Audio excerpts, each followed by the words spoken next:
Cowboy, vous connaissez? C'est une marque belge de vélos connectés dont la gamme comprend 4 vélos. Je les ai essayés et je vais vous raconter ça. Alors Cowboy a été fondé en 2017 et dès le début, ils se sont concentrés sur les vélos à assistance électrique connectés. Avec la faillite d'un de leurs plus gros concurrents, VanMoof, Cowboy domine le marché des vélos connectés urbains, même si de nouvelles marques font leur apparition fréquemment. Alors on trouve dans la gamme Cowboy le classique, dispo en noir mat et avec une position de conduite plutôt sportive. On est bien penché en avant avec un guidon droit. Le Cruiser, il repose sur le même cadre mais avec un guidon courbé et donc une posture plus droite. La selle aussi, elle est adaptée et plus confortable. Il est proposé en noir et en couleur sable. Et enfin le Cruiser ST, il reprend la selle et le guidon du Cruiser mais avec un cadre ouvert. Donc là aussi on est sur une posture encore plus droite. Et côté couleur, on a plus de choix, dont figue, lavande, argile, etc.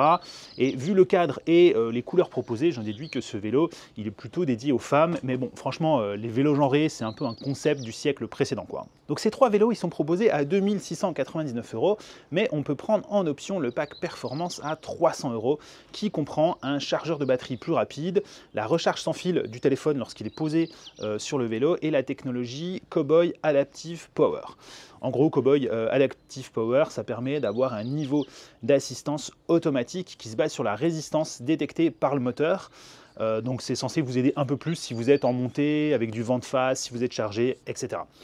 A noter que si vous prenez l'option Adaptive Power, ça va débloquer les différentes couleurs du Cruiser ST, même pour le vélo classique. Bon voilà, c'est un choix marketing, évidemment, la couleur elle est absolument pas liée à cette option, mais voilà, c'est un choix de Cowboy. Et enfin, le quatrième modèle dont j'ai pas encore parlé, c'est le plus récent, le Cross. Alors lui aussi, il est décliné en Cross ST avec un cadre plus bas, plus facile à franchir. Il est actuellement proposé à 3 499 €, soit 800 € plus cher que tous les autres modèles, mais lui, il comprend de base le pack performance. Bon, ça fait quand même 500 € de plus qu'un classique ou un Cruiser qui serait équipé du pack performance. Donc qu'est-ce qu'on a de mieux pour ce prix-là? Eh bien en fait, il a à peu près rien à voir avec les autres vélos. Déjà, on a une suspension avant, absente des autres modèles. Elle est habilement cachée en bas de la fourche, donc on la voit pas tout de suite, mais c'est une véritable suspension avec 40 mm de débattement, c'est pas mal. Évidemment, les gros VTT font bien mieux, mais voilà. Et associé à des pneus plus épais, de 60 mm de large, mais bizarrement très peu crantés, ça c'est un peu bizarre, donc avec une adhérence probablement très limitée sur les chemins, donc c'est pas non plus un VTT encore une fois. Donc toujours pour le confort, on retrouve une tige de selle également suspendue avec aussi un débattement de 40 mm. Le Cross, il est aussi équipé d'un porte-bagages proposé en option sur les autres modèles, même si parfois cette option est gratuite, donc finalement ça revient un peu au même. Mais là c'est vraiment proposé de base. Autre gros changement, le Cross il est équipé d'une batterie de 540 Wh contre 360 sur les autres modèles. Donc là on a vraiment de quoi faire, parce qu'on a 80 à 120 km sur une seule charge en théorie. Alors les vélos Cowboy, je l'ai dit en intro, ce sont des vélos connectés. Ils sont équipés d'une carte SIM, d'un GPS, du Bluetooth, et ça c'est valable pour tous les modèles de la marque. Ils sont accompagnés d'une application qui est assez indispensable parce qu'elle permet de se guider, d'activer la fonction anti-vol, qui peut aussi s'activer dès qu'on s'éloigne du vélo avec son smartphone.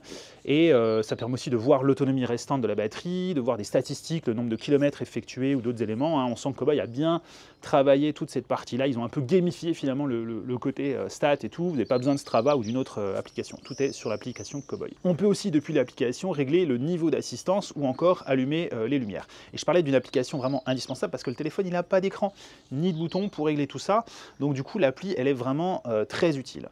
Le smartphone il communique avec le vélo via l'application qui repose donc sur le Bluetooth, et la carte SIM et le GPS ils servent à localiser le vélo s'il est volé. On a eu aussi une fonction de détection de crash, si le vélo il détecte une chute brutale de la vitesse et un choc, alors il va envoyer un message à des contacts prédéfinis pour les alerter en donnant votre position GPS. Enfin, il va le faire au bout de quelques secondes si vous ne bougez pas et que vous ne dites pas non, non, tout va bien dans l'appli, en gros. Voilà. Alors, j'en ai pas encore parlé, mais les Cowboy n'ont pas de dérailleur. On a une seule vitesse, un seul plateau, etc. Donc au moins c'est super simple, voilà, encore une fois, il n'y a pas de bouton sur le cintre, sur le guidon et tout, mais il faut vraiment pas tomber en panne de batterie et avoir la moindre montée parce que sinon ça va être difficile. Mais bon, tant qu'on a de l'assistance, le moteur il va plus ou moins compenser l'absence de vitesse en assistant plus ou moins le cycliste. Bon, moi je trouve quand même que pour ce prix, l'absence de transmission à plusieurs vitesses, c'est un peu regrettable. mais chacun aura son avis là-dessus, c'est vraiment le parti pris de Cowboy. Donc moi j'ai essayé le classique et le cruiser. Alors on sent vraiment la différence entre les deux, hein. Le cruiser, on roule tout tranquillement, on voit bien devant soi parce qu'on est bien droit, on est plus haut, hein, on se déplace sans effort grâce à l'assistance. Et sur le classique, ça n'a rien à voir. On est sur une posture plus penchée, un cintre beaucoup plus bien droit et plus petit, on est plus en avant, on est plus en mode sportif, on va avoir tendance à aller plus vite, hein. Voilà. L'assistance, elle est très réactive, dynamique, avec un moteur dans le moyeu, un couple de seulement 45 Nm, ce qui est quand même pas énorme, hein, voilà. Eh bien, le moteur, il est réactif et ça, c'est une agréable surprise. Et ça, c'est vraiment fort. Il y a vraiment un gros travail quand même logiciel pour avoir quelque chose de rapide, enfin logiciel et matériel évidemment, pour avoir une assistance dynamique, performante et naturelle, sans gros à-coups.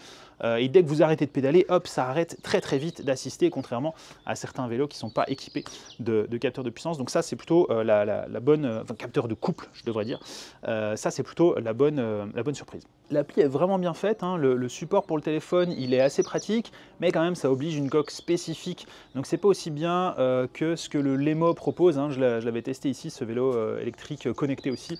Donc je mets le lien dans la description également. Sur le plat, on ressent finalement pas trop le fait qu'on n'ait pas de vitesse mécanique, parce que le moteur il va vraiment bien compenser le fait que les pédales soient un petit peu dures, hein. La difficulté à appuyer dessus au démarrage, le moteur va venir compenser ça, donc finalement ça passe assez bien.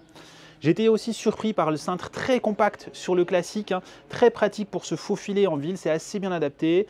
Donc ça, j'ai bien apprécié aussi cette différence entre les deux modèles, même si on a le même cadre, ça n'a vraiment rien à voir, rien que le cintre, ça change vraiment tout. La batterie, elle se retire facilement et les vélos, ils sont aussi jolis en vrai qu'ils le sont sur les images du site. Donc ça, c'est vraiment bien. Dommage que les lumières ne soient pas plus puissantes, hein, surtout à l'avant. C'est un petit peu dommage quand même. C'est souvent le cas sur ce type de vélo. Le confort sur les pavés, il est correct, mais bon, ça ne fait pas non plus de miracle, hein. Voilà, sur les trottoirs, les nids de poules, les grosses aspérités de la route, on n'a pas de suspension, donc on va quand même sentir les chocs parce que c'est les pneus qui absorbent le principal des chocs. Ça ne fait pas non plus de magie. Mais là, c'est aussi tout l'intérêt du Cross qui, lui, en l'occurrence, est équipé de suspension, mais je ne l'ai pas testé. Donc dites-moi dans les commentaires si ça vous intéresserait que je teste le nouveau vélo de Cowboy, le Cross, et du coup je me le procurerai pour faire un test un peu plus complet. Alors comme tous les vélos, il y a des défauts, hein. Typiquement le fait qu'on ne puisse pas régler finement le niveau d'assistance. C'est vraiment dommage que Cowboy ait voulu simplifier au maximum le vélo. Du coup on ne peut pas régler cette option. Pour moi c'est presque un peu trop simple en fait, mais chacun son avis. Sur le fait qu'on n'ait pas de dérailleur, j'adore la praticité et le style que la courroie elle va donner au vélo, mais single speed, il faut vraiment pas tomber à court de batterie comme je disais, sinon on a vraiment un vélo lourd et sans aucune vitesse, un fixie de 20 kg. Bon, pour ce prix, je trouve ça un peu dommage, mais encore une fois, c'est un parti pris de Cowboy là-dessus. On aime ou on n'aime pas. D'après plusieurs retours que j'ai pu lire sur internet, le SAV ne semble pas exceptionnel. Après, je ne possède pas personnellement le Cowboy, je l'ai juste testé, donc évidemment, je n'ai pas pu tester le SAV, mais d'après un certain nombre de retours que j'ai pu en voir, c'est quand même pas parfait. Voilà, c'est un truc à avoir en tête. Il y a plusieurs couleurs, mais une seule taille par modèle, ce qui est un peu dommage pour un vélo à ce prix, hein. Pour rappel, un vélo décliné en plusieurs tailles va s'adapter bien mieux aux différentes morphologies des utilisateurs et donc on est plus à l'aise. Là il y a un modèle cadre haut pour les grands, un modèle cadre ouvert pour les petits et voilà. Je trouve ça un peu léger. Si tu es un peu petit mais que tu veux en mode dynamique et tout, en fait tu auras le cintre du cruiser et pas le cintre du classique. Ça c'est un petit peu dommage. Par contre, la batterie, elle est habilement intégrée et d'une façon générale, hein, le design est vraiment soigné. C'est vraiment l'un des gros points forts de ce vélo, de toute cette marque Cowboy. Tout est joli sur ces vélos et rien ne semble laissé au hasard. Typiquement, vous voyez absolument aucun câble. Alors ça va être une galère en maintenance, hein, et s'il y a un problème, etc. Mais c'est très propre et élégant, donc voilà, on ne peut pas tout avoir. Alors, est-ce que ce sont de bons vélos? Franchement, oui, moi j'aime bien, mais c'est vrai que les puristes qui veulent changer les vitesses, régler le niveau d'assistance, avoir un vélo bien à leur taille, je fais du 56, tac, je veux un vélo 56, bricoler leur vélo eux-mêmes, etc. Alors, vous l'aurez compris, ce vélo n'est pas fait pour vous. Mais moi, je trouve que ça répond bien à un besoin. D'ailleurs, ces vélos se vendent plutôt bien, malgré un marché du vélo électrique en ce moment qui est assez morose. c'est qu'il y a un public, hein. En tout cas, moi, j'aime bien ces vélos et du coup, si vous voulez que je fasse un test plus complet, vraiment approfondi d'un de ces modèles, eh ben, dites-moi, je m'arrangerai pour me le procurer. J'essaierai de me le procurer sans l'acheter moi-même parce que bah, je ne vais pas acheter tous les vélos que vous me demandez de tester, n'est-ce pas? Mais en tout cas, voilà, dites-moi dans les commentaires si vous avez encore des questions, si vous voulez que je teste un de ces modèles. Et moi, je vous dis à bientôt pour la prochaine vidéo. Et si vous êtes encore là en ce moment, eh ben, franchement, abonnez-vous, quoi.